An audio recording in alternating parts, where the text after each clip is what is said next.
اگر آپ سستیوں اور غفلتوں کے حوالے ہیں تو یہ آپ کے مسئلے کا حل نہیں ہے۔ آپ کو لڑنا ہوگا خود سے، آپ کو سمجھانا ہوگا خود کو جلد سے جلد۔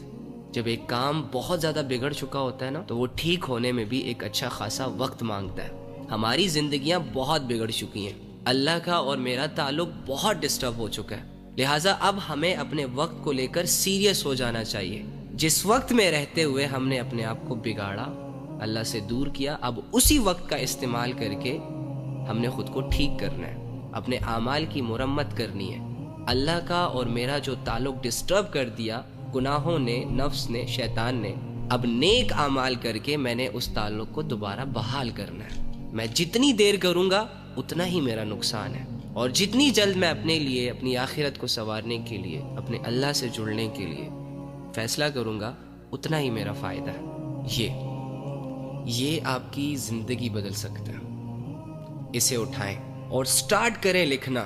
صبح آنکھ کھولنے سے لے کر رات کو آنکھ بند کرنے تک تم کیا کرتے ہو لکھو۔ کم سے کم مرنے سے پہلے وہ زندگی جو تمہیں دکھائی جائے گی، اس زندگی کا ایک دن اپنے ہاتھوں سے لکھو۔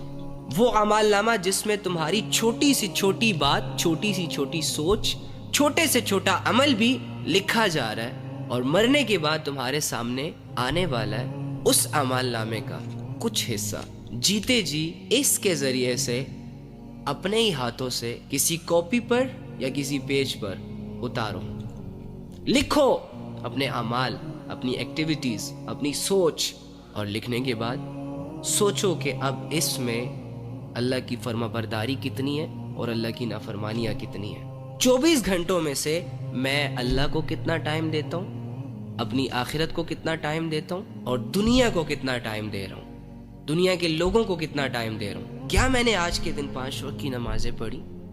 کیا آج کے دن میں نے کوئی صدقہ خیرات کیا؟ کیا آج کے دن میں نے کسی کی کوئی مدد کی؟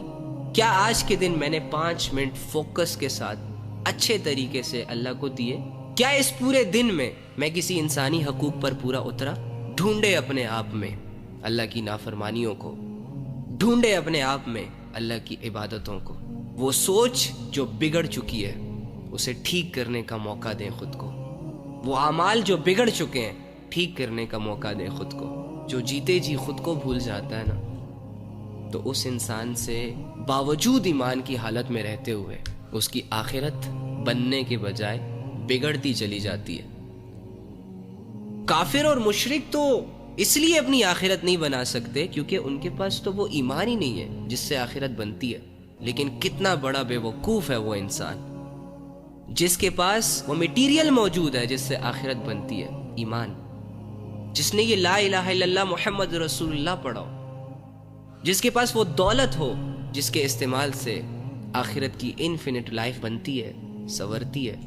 اس کے باوجود وہ 2-4 گناہوں کی وجہ سے نفس اور ہوس کی باتوں میں آ کر اپنی آخرت کو irrelevant سمجھے، غیر ضروری سمجھے، اور وہ محنت نہ کرے، وہ عمل نہ کرے، وہ علم نہ حاصل کرے جس سے ایک مسلمان کی آخرت بنتی ہے۔